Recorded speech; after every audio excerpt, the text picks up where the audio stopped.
महाकुंभ का आयोजन हुआ है, आज शाही स्नान हुआ है। जी जी जी। और आप लोगों का कैसा क्या अनुभव रहा हमारा जी? सबसे पहले सभी को ओम नमो नारायण, हमारा सभी का कल्याण हो, सभी के स्वास्थ्य की कामना करते हैं।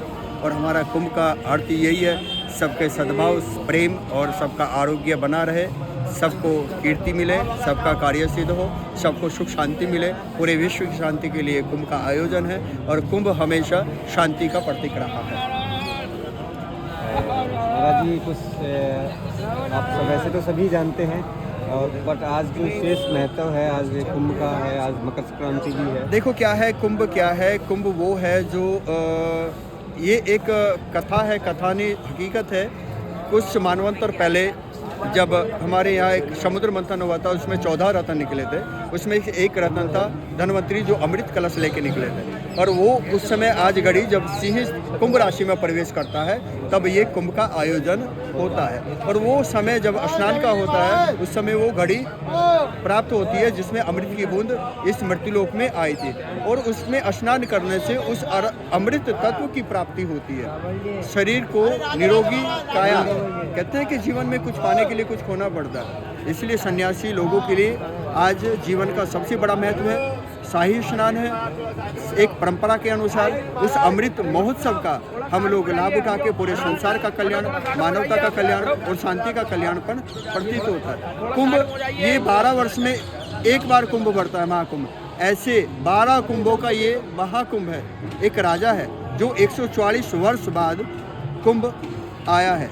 ये सभी गणनाओं को पूरा करता हुआ एक महाकुंभ है, जो जीवन में एक ही बार प्राप्त होता है। हमने भी इतने सारे कुंभ किए, लेकिन इस महाकुंभ को 144 वर्ष बाद हमने पहला कुंभ किया, क्योंकि हमारी आयु इतनी नहीं है कि हम इसको दोबारा प्राप्त कर सकें। जीवन में पहला ये कुंभ है। बाकी कुंभ तो 12 वर्ष में आते हैं, 6 वर्ष में आते हैं, 3 वर्ष में भी आते हैं, अलग अलग जगह भरे थे। जैसे कि अभी प्रयागराज है, उज्जैन शिप्रा के, त्र्यंबकेश्वर नासिक और अपने हरिद्वार, 4 जगह कुंभों का आयोजन होता है। और यही सनातन संस्कृति का एक सबसे महत्वपूर्ण है। सनातन क्या है, पहले तो लोगों को ये जानना पड़ेगा। सनातन ही साइंस है, सनातन ही संबंध है, सनातन ही प्रेम है, सनातन ही मधुर है, सनातन ही संगीत है। अगर सनातन ना होता, आपकी पहचान नहीं होती। आज रिश्ते, नाते, संबंध, भाई बहन, सब वो सनातन की देन है। सनातन से खूबसूरत व्यवस्था है। दूसरी चीज़ के जीवन के अंदर सनातन नहीं है तो जीवन व्यर्थ है। सनातन है तो आपको संबंधों की भावना, मधुरता की भावना, प्रेम की भावना सब आपके सामने उपस्थित होती है। और ये एक हमारी परंपरा है, एक आध्यात्मिक है। और सनातन वो धर्म है, धर्म किसको कहा गया, जो वाकई में सनातन धर्म है। सनातन हिंदू धर्म, जिसका ना तो जन्म है ना मरण है। और इंसान द्वारा बनाया गया कोई भी पंथ, उसका विनाश होगा। वो बिल्डिंग बनाए, रेल बनाए, जहाज बनाए, या कोई भी स्ट्रक्चर उभा करे, या कोई भी धर्म बनाए, उसका विनाश निश्चित है। आज नहीं तो कल, एक समय निर्धारित है, उसको जाना ही होगा।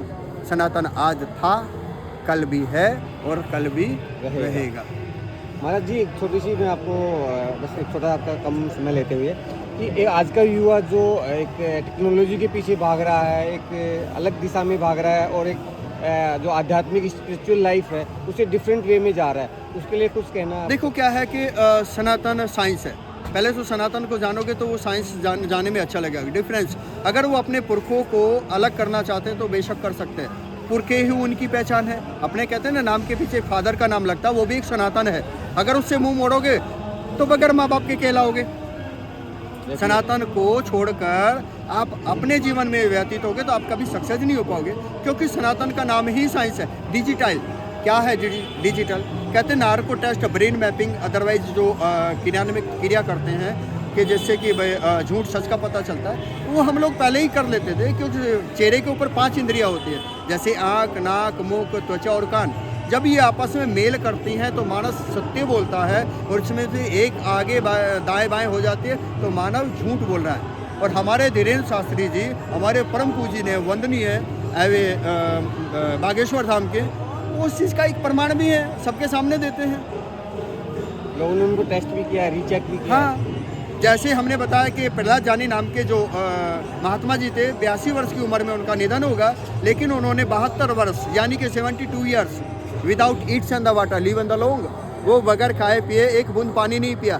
तब इसरो वालों, नार्को वालों ने क्या उनका वो कर लिया, उनको होटल में बंद किया गया, उनके लिए सब कुछ किया, तो भी कुछ पता नहीं लगा पाए। यही सनातन है, यही आध्यात्मिक है, यही हमारा सच्चा आध्यात्मिक ज्ञान है, यही हमारी साइंस है। पता करो कैसे रह सकता है इंसान।